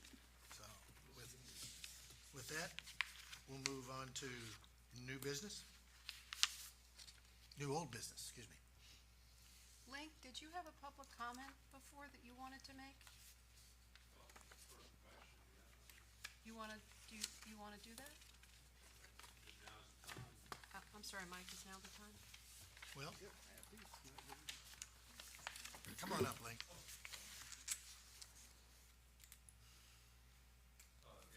Lonnie Kuzic on 1 Mulberry Street. I didn't come here with with anything prepared because I didn't think that there was going to be anything particular that was going to be a problem in terms of approval. But I was kind of surprised that in one application that your professional staff, and I know Nicole well, I've not met the new preservation person, but in one application, it appeared that your professional staff opinion was that the application was in conformance with the guidelines, but the board just vetoed that and disregarded it without any explanation of what the discrepancy was. And then there was another one that the staff recommended that it be denied, and the board approved it anyway. So I guess I'm kind of mystified at why, and so there's that question. And then also, one of the applications, there was a lot of, stuff from the guidelines and the ordinances put up on the screen, that in seeing it being read through, I realized that half of it was completely irrelevant, because it was referring to effects on existing historic structures. And the subject property was a garage built in the 1990s. So I guess I'm reminded that even in the old guidelines, there were a number of deficiencies and discrepancies in terms of what is most important to protect, and that being the historic character of the actual contributing historic structures in town and the overall neighborhood character. And for example, one of the applications had to do with a 1970s ranch house that, obviously preserving the historic character of a building that recent is not an issue because it doesn't have any historic character. And on the one hand, I'm encouraged by the fact that the board, as the current members of the board seem to be paying a lot of attention to what the ordinance and the guidelines say. But in hearing some of the discussion tonight, it's apparent to me that even though the guidelines have been revised, but there's still a lot of that old ambiguity and discrepancy that has carried over from the old guidelines into the new, that doesn't make it clear that you can't protect historic character of a 1990s garage that has no historic character. And why, and there was also some question about the graphic representation of what was proposed in one application, and it appeared that that was insufficient for you to approve. But then in a later application, from what I could see, the applicant was providing almost equivalent documentation, and you approved it anyway. So I guess in terms of fairness and consistency, my particular interest is in making sure that the historic resources in the National Historic Landmark District are adequately protected and respected. But, you know, I have to say in all fairness that I question why certain applications, it seems that a different double standard was applied that to me didn't quite make sense after having, you know, reviewed I reviewed all the application materials in advance before this hearing. And even after seeing the presentations, I don't understand what the difference is between, you know, one application that I didn't, you know, it's one thing to talk about personal taste and whether I happen to like the building that's being proposed or not, but that's a separate issue, because my attitude is that as long as an application meets the guidelines, you're pretty much obligated to approve it. And if it doesn't meet the guidelines, you're more or less obligated to deny it. And I don't see I just didn't see the rationality and application of some of the discussion that was made in a couple of these applications. And once again, I'm not talking about the specifics of any particular application. And I didn't want to make any remarks during the presentation made for a particular application, because I didn't want it to appear that I was either in favor of or opposed to what that particular property owner wanted to do. So that was my comment. Link, I appreciate your comments. Why don't you and I and Brenna and Nicole get together and we can actually go through some of these and actually review them, the four of us. That make sense? Sure. Let's do that. Let's make an appointment. We'll get that done. Okay? Thank you, Link. I appreciate the comments. You make a comment. Go ahead. So I talked to John Klein after you tabled it. I'm going to work with him to help him get it through the approval process. I'll help him with the renderings and so forth, so that he has a scaled rendering as opposed to something that's not scaled and something that you can look at and actually make a decision off of. Appreciate So I that. just wanted to let you know that we'll be working on that together. Thank you, Ryan. Appreciate that. Thanks, Ryan. Thank you very much. Okay, you don't remember, we're on the new or the old business? Yes. Okay, let's do it. We don't have anything. We don't have anything. Staff report. Let's do that. Okay, so we have 8 applications that went through staff approval this month. 2 of them were actually today, those last 2. So 3 signs, 3 fences, and some siding. I have a question on this one, because I'm thinking of the first one. She came in and one of the things she said is if she had known, you know, vinyl. So they're in the guidelines and they're online, but when they come in to make an application, do we give them, show them where they can read it? And, I mean, that was unfortunate that she didn't know it, but it's like, they're available to them, and we try to tell them that? She was told. Staff has a different interpretation of how her application was filed and what she was told during that meeting. Okay, I just wanted to make sure that it's made available to them. Yeah, if they ask it's for it, also and they- noted at the bottom when they sign the application, they are agreeing that they have read the Historic District guidelines. What does that actually look like? I mean, is it that they're shown the page, because the historic district guidelines are kind of long and kind of involved, but you kind of show them that particular page and those particular guidelines? Is that kind of how it works?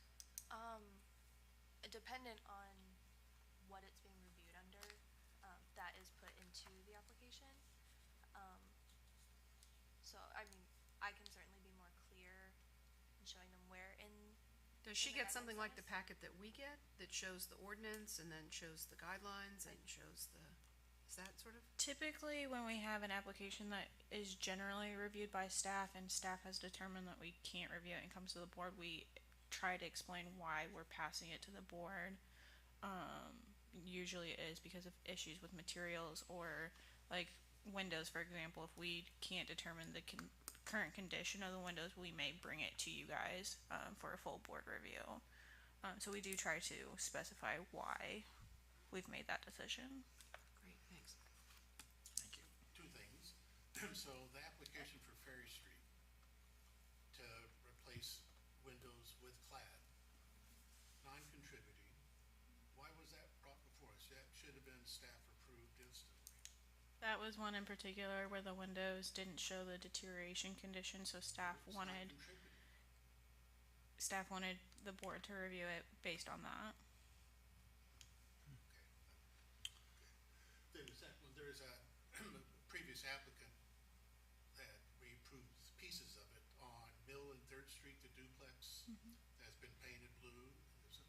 And he's done some really great job on the siding. He really wanted to replace the siding. We said no. He sanded it all down and made it look good. We said he could not replace the windows.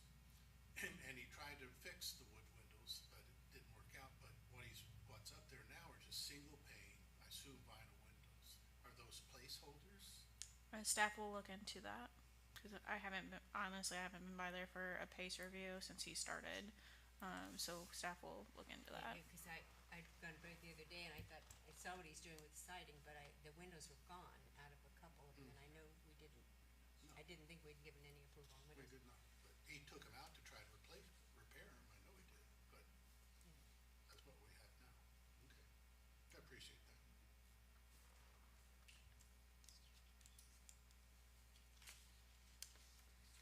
Okay, and then, last year we had 5 for August, and in looking at those, all have been completed except 701 East Main.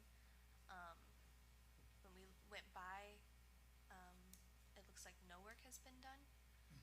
So the railings and the columns look exactly as they did when they applied previously. Now, do we send a letter on those to let them know that it's expired, or? Only if they're out of compliance. Okay. So if we see them start work, we will let them know at that point.